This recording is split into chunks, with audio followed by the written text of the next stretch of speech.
Attention, ovni dans les intrigues du manga. Et cet alien de la BD que nous allons vous présenter sera irrésistible pour les grands ados et même les adultes. Êtes-vous prêts? Car la voix du tablier de l'auteur Kosuke Uono chez l'éditeur Kana sera la voix de la rédemption. Et ce n'est pas rien. Imaginer le pire assassin des clans mafieux prendre sa retraite est une chose. Se convaincre qu'il soit devenu un sage homme au foyer en est une autre. La nouvelle filera les rues japonaises comme une traînée de poudre enflammée et cela va faire boum. Les Yakuza vont devoir aller vérifier par eux-mêmes, traquer la nouvelle fée du logis dans son repère de la propreté pour constater sa désertion. La mission ne sera pas simple, la cible se déplacera. Une course chez l'épicier, le poissonnier, il n'arrêtera pas. L'auteur jouera d'humour noir sur deux genres, celui du manga d'action certes, et l'autre plus domestique, avec ses petits plaisirs simples de la vie quotidienne par un lien hautement décalé, vous conviendrez.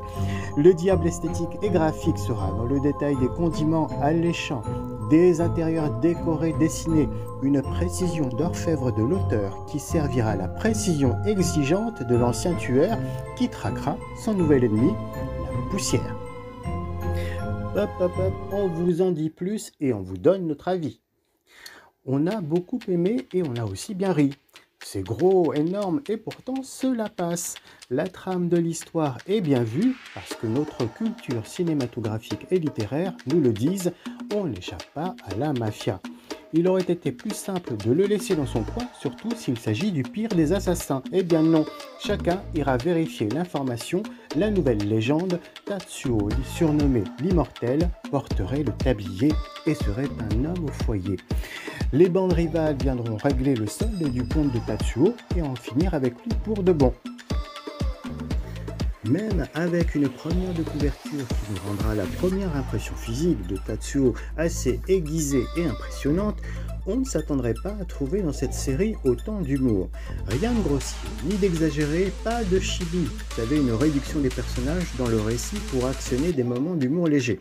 C'est bien pour les ados et les adultes. Chaque regard de Tatsuo est terrifiant et l'on s'attendrait à chaque moment à un futur nettoyage de scènes de crime plutôt que de l'éponge qui soit passée après la vaisselle, évidemment.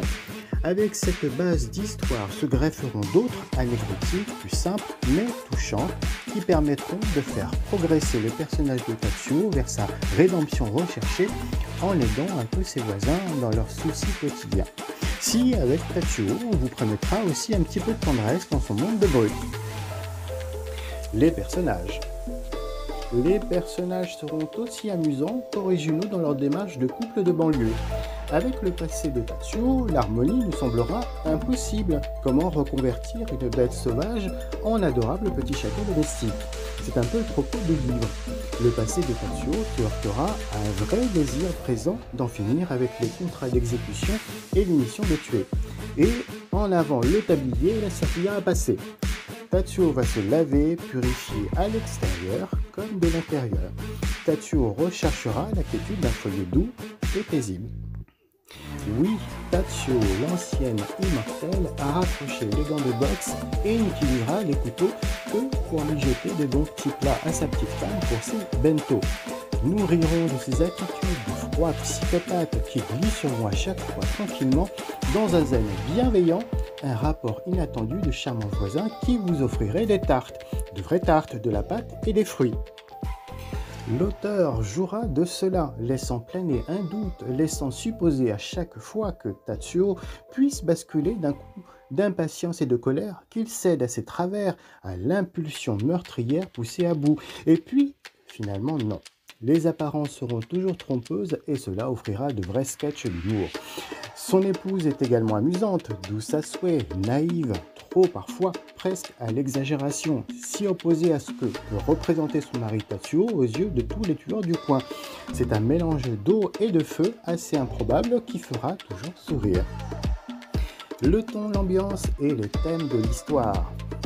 Nous le savons, le genre du manga est très codifié afin de plaire à un lectorat spécifique, de correspondre à la bonne tranche d'âge et même le bon sexe.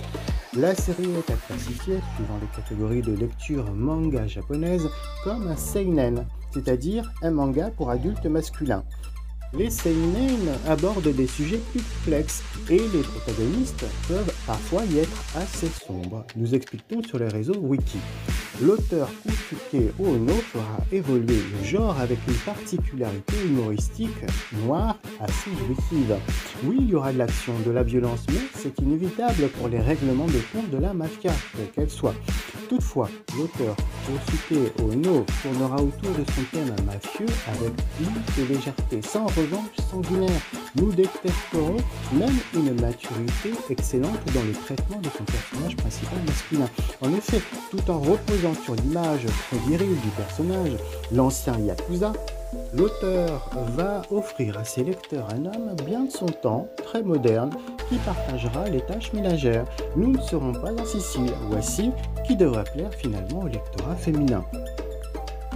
Pour certains fans de cinéma d'action et de gangs musclés, les thèmes de la revanche et le personnage de Tatsuo devraient rappeler le célèbre personnage de John Wick de Chad Stahelski, ce tueur retraité qui pleurera son petit chien assassiné par ses anciens patrons de la mafia et qui sortira les armes. Nous le préciserons, cette référence cinématographique est à réserver aux adultes et aux grands ados uniquement. Voilà, nous espérons vous avoir donné envie de tenir entre vos mains le premier tome de la série La Voix du Tablier de Kosuke Ono chez Kana. Il existe déjà plusieurs tomes, il ne faudra pas se priver. Bonne lecture!